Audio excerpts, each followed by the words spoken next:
Although many of the important local historic sites from the Civil War era are now gone, among those that remain is the Military Road School, an educational institution so named for the road used to transport soldiers and supplies to Fort Stevens.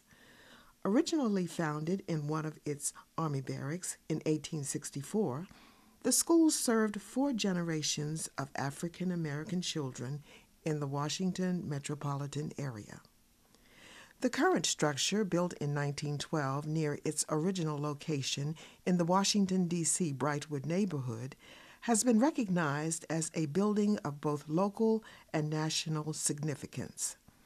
Beyond the building itself, the most essential characteristic of the Military Road School is the educational excellence for which it was known throughout its existence. No one can tell a story better than the people who actually lived it. A majority of the voices belonging to students who went to the Military Road School have long since been silenced. Nevertheless, several alumni attending the school between the 1930s and 1954, when it closed as a public school, still recall their elementary school days. And they also recall the indelible impressions left by Military Road School educators, which they believe helped to shape their lives. It is our hope that the oral histories these students and one very special teacher share will provide a glimpse into the academic, cultural, and social experiences of citizens who lived in African American communities well after the Civil War, but before the Civil Rights era.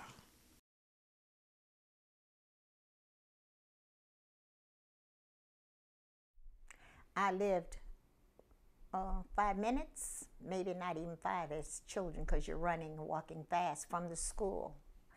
The area was beautiful because it was full of trees and flowers, and everywhere you looked there were trees, I imagine. That's why it was named Brightwood.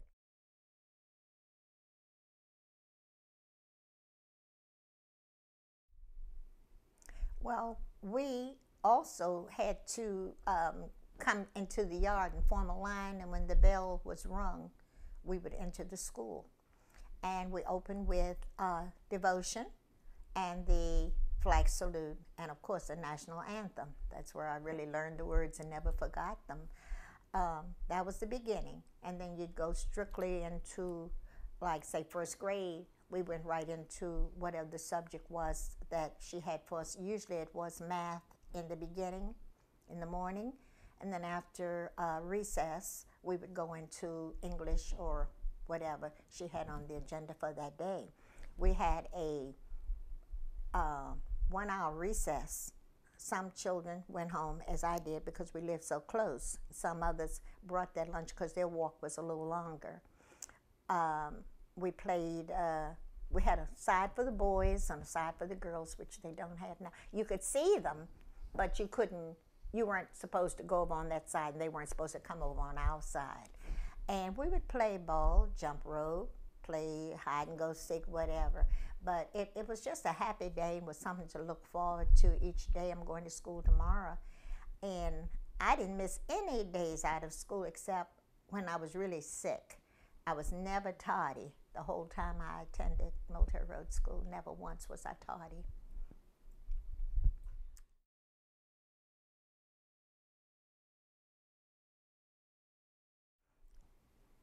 Well, all of my teachers were favorite, but the most favorite that I can remember, and I think of her even as of today, was Mrs. Ann Sparks. She was a delightful person. She always had time, no matter how, and she was a mother herself. She would bring her daughter to school sometimes because she would stay so late with us. And after school, she would get her and she would stay to tutor some that may have been a little slow in something. But she always had time to take, I don't care what your problem was, Didn't have to be academics, but whatever your problem, she would be there. You know she was there for you. Mrs. Sparks was my third and fourth grade teacher, and she was just good in teaching me. I was a little bit apprehensive when I first went there because I was new at that school. I had come from another school. But Mrs. Sparks made me comfortable, and she really helped me to learn, and she also helped me to be confident within myself. My favorite teacher was Mrs. Johnson and Mrs. Whitaker.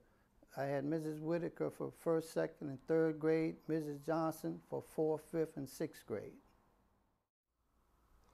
My favorite teacher, Miss Norma Johnson, was my fifth and sixth grade teacher.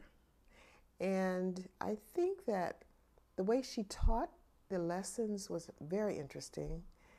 The way I liked spelling, I liked math, and I liked some of the things that she used to help us learn how to spell, and some of the things that she used to learn how to, to help us do math, as well as she was very creative, and we did crafts in her room. I would have to say, if I chose a favorite, it would be Mrs. Doris Tracy, or she was then Miss Doris Tracy, and I would have to choose her because I remember her the most. She was my teacher for the third and fourth grades. And Miss Tracy was very kind. She was a very gentle lady, very serious, but very patient with her students. Okay, well, first, as I said before, we started out with our opening. And then we assembled their, well, naturally, the first subject would be reading. And I would teach the children in groups. And it was just so happy. I was just so happy that Teresa, who Tyson Saxton, was in my class as a fourth grade student. And she was very helpful in the class with the primary students. In fact, I have a photo here of her helping me and assisting me with the primary students. And this photo was posted in the newspaper, the Post paper, in May of 1954. And the reason why I was there, because they found that the school was very unique. It reminded them of the Little Red Schoolhouse that we had many years ago. In fact, we still use the handbell to bring the children into the classroom. That's why we were posted in the Post paper at this particular time. But when I was in elementary school, Miss Kiriton was the first grade teacher. She had her work so well put together. She didn't have to waste time thinking of if you're a fast learner, and this one was slow. She had her work already on the desk. As soon as you finish your paper, she would take your paper and put down another paper. But all of the papers were corrected by the next day for you to take home to your parents. And I thought that impressed me quite a bit, because sometimes you have to, either you're going to pass over a slow child or you're going to be held up waiting for them. But she was prepared, because I remember, I can see it like yesterday, the rows that we sat in. We had a fast, very fast row. We had a row that was just ordinary. Then we had a that was working hard trying. We had 3 rows in that classroom. She took care, she got to all of them at the end of every day.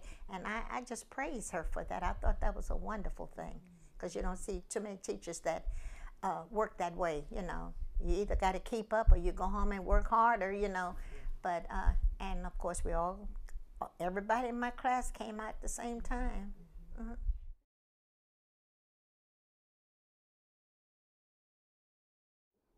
My favorite teacher was Phyllis Cooper, who taught the 3rd and 4th grade. And I guess reading was probably the thing I enjoyed the most. I enjoyed Mrs. Cooper because she had a personality similar to my mother. She was firm, but she was very soft and caring. And I think that's why I related to her so well. I like American history, and I liked English, and I liked some parts of math. Yes, I liked math. Wasn't very good at it, but I liked it. And singing was the top of the list. I enjoyed singing, and I enjoyed English and spelling. I love spelling. My favorite subject was English, believe it or not. And I liked English because we were made to take a sentence apart and diagram it. And I didn't like those diagrams. I just detested them. But after I learned how to do it, I was a whiz at doing diagrams of sentences, as well as I like to spell. And the games, or the way she taught us to do a lot of spelling, was very interesting, because what we had to do was take a large word and make a lot of little words out of it.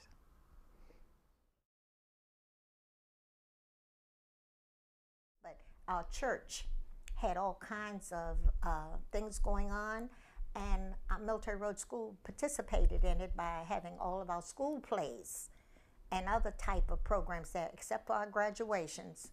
We had that at school on the front lawn.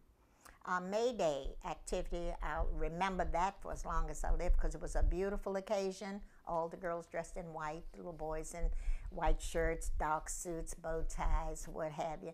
And we did the maypole wine, and we learned how to do a lot of the folk dances from other countries. So that was also an enrichment that a lot of the kids in the inner city did not get to do or to even know. Well, first of all, we loved the May Day exercises.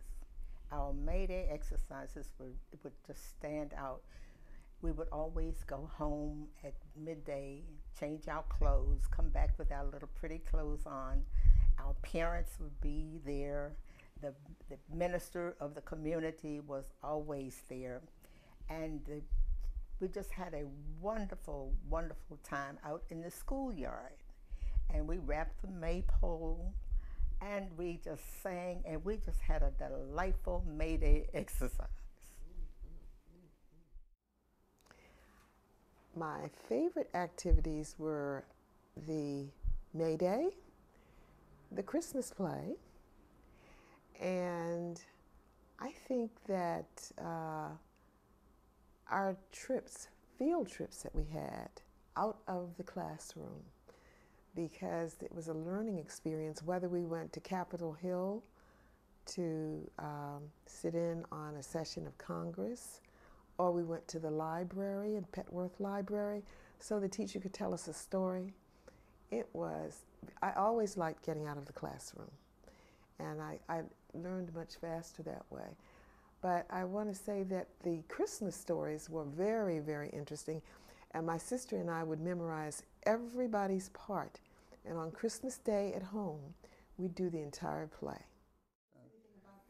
Oh yes, I was a patrol boy, and I worked up to be assistant captain. And when Linwood Harrington went on to junior high school, I then became the captain of the patrol at Military Road Elementary School, and enjoyed being in the patrol parade every year. When I became a patrol boy in the school system in the district, it really gave me a chance to have a position where I could help other people, and helping other children to cross streets safely really became very important to me. And as the years went by, I moved up from a regular patrol officer to assistant captain and captain of the patrol. After I left the high school, I went into the Marine Corps I went into the military police where I learned to do law enforcement. Then when I left the Marine Corps, I joined the Metropolitan Police Department and I became a patrol officer and worked traffic. So I think being a patrol officer in the D.C. public school system really gave me a chance to have a career that I really enjoyed. I'm number 2, the assistant captain. Linwood is captain, I'm the assistant captain.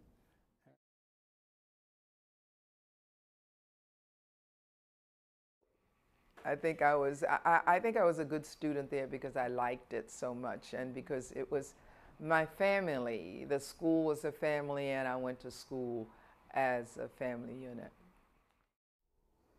I think family values, togetherness. We were taught that we were a family. We had to look out for each other because it was not a large school. It made us all responsible for each other.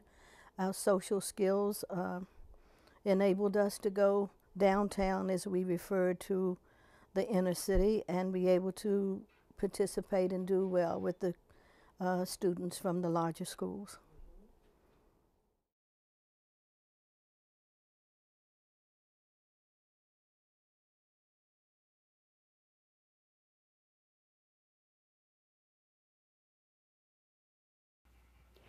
We learned that it replaced the 1865 frame structure and was one of the first projects executed by the Office of Municipal Architect Snowden Ashford.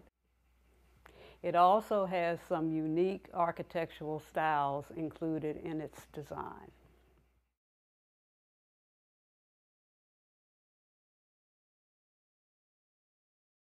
It says, "We believe that the child learns best through his personal experiences and activities, and that he must be thought of as a unit, mind, body, and spirit." The school system emphasized the importance of holistic living and developing good health habits such as eating wholesome foods, sleeping 10 hours with the windows open, and keeping our bodies, nails, and teeth clean. It also encouraged us to work together as a team.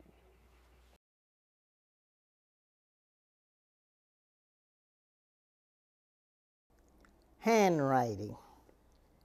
Mama taught us to print first, and after we learned how to print real good, then she taught us how to start writing our names. See, she taught us to write legible on the paper, and that is what we had to do. And when she taught us how to do that, it was easier for us when we started the school, because she was right there for us to teach us.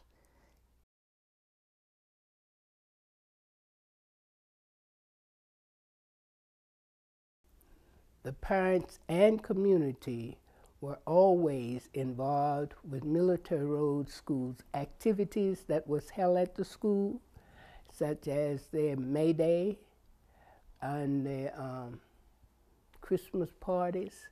They were all held at the school, nowhere else, when I was going there. And it was a joyous place to be.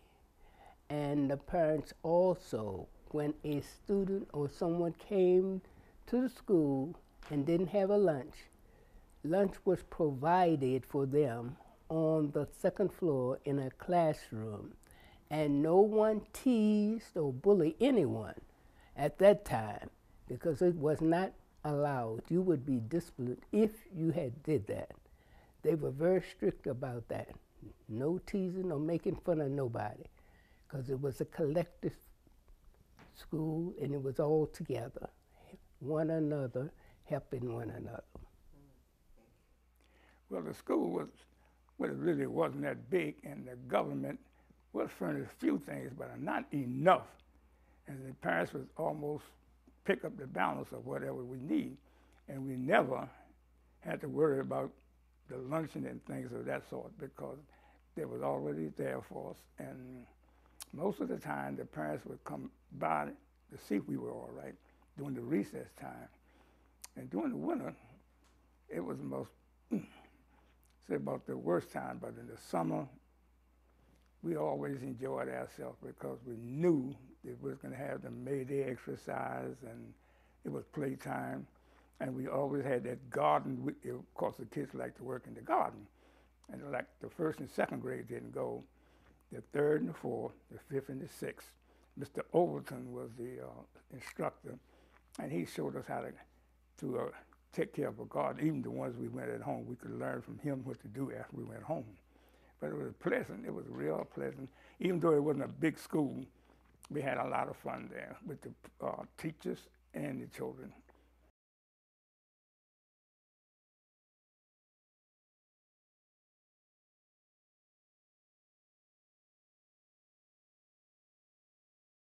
Well, Mr. Olson was my garden teacher. I don't know Miss Bellman. She came after I had left.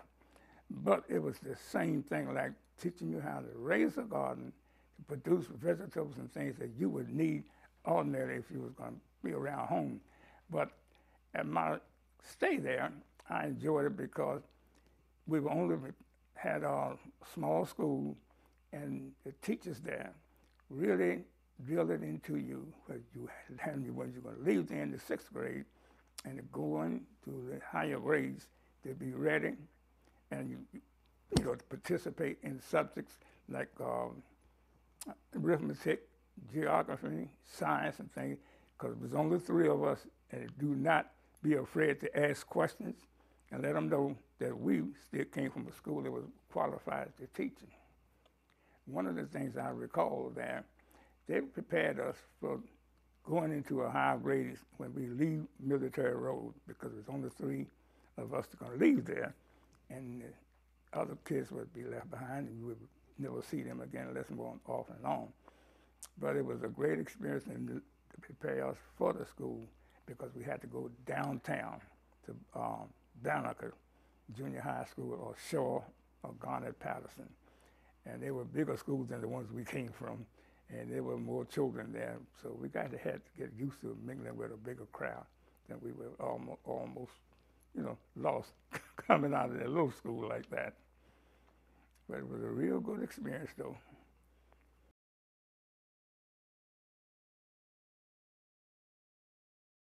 After my father had passed and going through things that he left behind, I found this pen with MRS in 1911. So I figured that it was his pen from graduating from the 8th grade at the Military Road School by it saying MRS. By him keeping it so long, it meant a lot to me that he cherished it. So I also cherish the fact that I have it. Military Road School is part of the fabric of my being. It's important for me to understand and appreciate my heritage and my culture. That is the beginning of my beginning. That was the first exposure to school, real school, to learning, understanding education, why we needed. So Military Road School at that time was an all-black school. It's very important that we understand that there was a very serious quality school in this city that educated brilliant young black children. So Military Road School is very important to me because without Military Road School, I would not be sitting here speaking to you today. So it's not it's a combination, but the very foundation, the very grounding of the respect for education and where I came from that's Military Road School to me. So I am pleased to know that it is a historical site in this city now, as it should be. The memories I have of Military Road School are so vivid even till this day.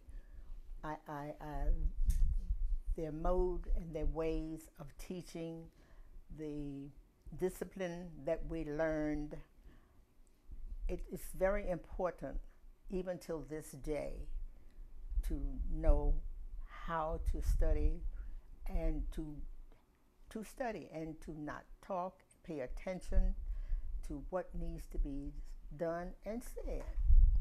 And school then was fun. And we walked to school. We walked to school. We had to, it never got too bad, it never got too cold, and it never got too hot to go to school.